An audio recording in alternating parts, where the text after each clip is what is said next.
पुण्यातील स्वारगेट अत्याचार प्रकरणातील एक महत्त्वाची अपडेट सध्या समोर आली आहे। या प्रकरणातील शिवशाही बसची नितांत पडताळणी करण्यात आली असून यामध्ये धक्कादायक पुरावे आणि खुलासे समोर आले। यामध्ये पोलिसांना अनेक प्रश्नांची उत्तरे मिळाली तर खूप मोठा पुरावा सापडला असल्याची माहिती सध्या समोर येते।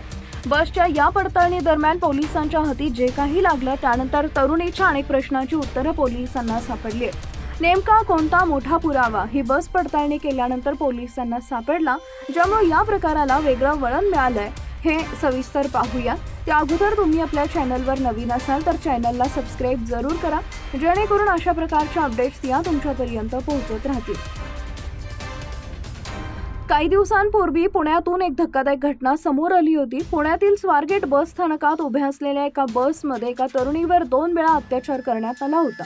या घटनेनं राज्यभरात खळबळ उडाली होती। दत्ता गाडे असं या प्रकरणातील आरोपीचं नाव आहे।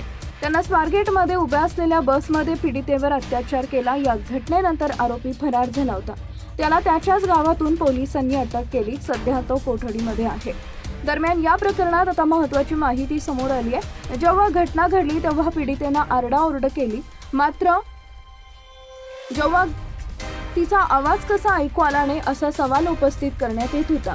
याबाबत आता मोठा खुलासा समोर आलाय।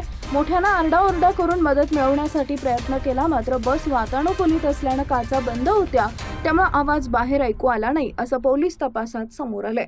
आरोपी विरोधात भक्कम पुरावे जमा करण्यासाठी पोलिसांकडून बसची पुन्हा एकदा तपासणी करण्यात आलेली आहे।